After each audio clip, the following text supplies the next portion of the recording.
Good Sunday morning. I'm Tametria Conner. It's good to have you with us for this Sunday special edition of Today in Alabama. We'll check your headlines in just a moment, but first, as you head to church or work this morning, meteorologist Eric Snidel is tracking your morning forecast. And Eric, I felt a pleasant breeze this morning.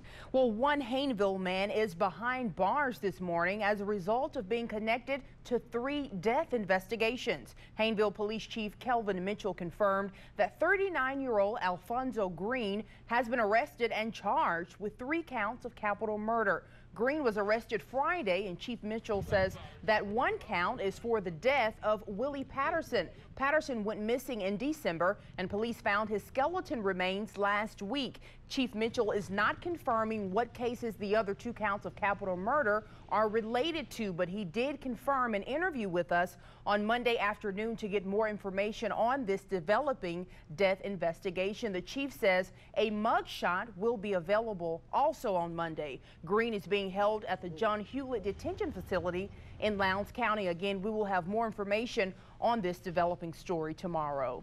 In Decision 2012 news this morning, the Louisiana primaries are in the books, and Mitt Romney continues to have trouble in the South. Rick Santorum is the winner for Louisiana. He picked up at least 9 convention delegates. Here are those results. Santorum had 50% of the vote. Mitt Romney well behind with about 26%, and Newt Gingrich a distant third. Santorum's win doesn't change the dynamics of the race, but he's making life tough for his opponents. Brian Moore has the latest from Decision 2012. Romney's performance in Louisiana underscores a big problem for his campaign. He's not winning the southern states the Republican nominee has to count on this fall. Well, this morning, former Vice President Dick Cheney is recovering after undergoing heart transplant surgery yesterday. 2 years ago, Cheney had a ventricular assist device implanted for treatment of end-stage heart failure. He was on a heart transplant waiting list for almost 2 years. 71-year-old Cheney is recovering in the intensive care unit at a hospital in Falls Church, Virginia. The former vice president last suffered a heart attack in 2010, his 5th since the age of 37. Well, have you filed your state taxes yet? If you're waiting for a refund, you're not alone. State officials told one taxpayer it could take 13 weeks for them to get their money. Some tax experts attribute it to the lack of funds on the state level. Raycom News reporter Vanessa Arez has a few details that could have you spending instead of waiting. The CPA you just heard from, Justin Berry, says as the economy continues to gain financial strength, we should see more timely state tax returns. Well, some Alabama lawmakers are hoping to make good on the state's prepaid college tuition program. Plus, state lawmakers are still sorting through the effect of the governor's proration declaration. And those spring-like temperatures are in the air. Clear skies so far, but is another round of showers heading our way? Meteorologist Eric Snidel has that answer in his full forecast coming up next. But we're back to summer quickly. Good. We had a little break here, and all of a sudden we're thrust right back into it again. All right, loving it. I love it too. Thank you. Sure.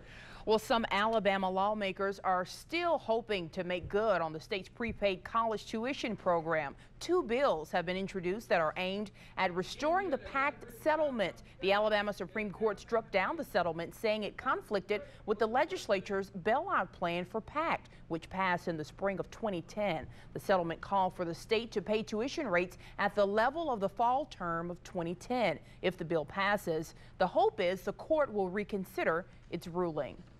Well, state lawmakers are still sorting through the effect of the governor's proration declaration. What some call an $81 million accounting mistake by the Medicaid agency may have been the key factor in the 10.6% budget cut. The chair of the House Ways and Means General Fund Committee, Jim Barton of Mobile, says proration will be tough on other state agencies because it's coming so late in the fiscal year.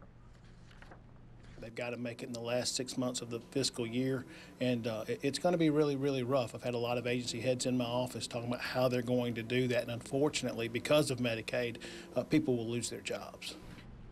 The governor's office said it had thought it could find savings and more federal funding to offset proration, but that's not the case. State Medicaid officials declined to comment on this issue.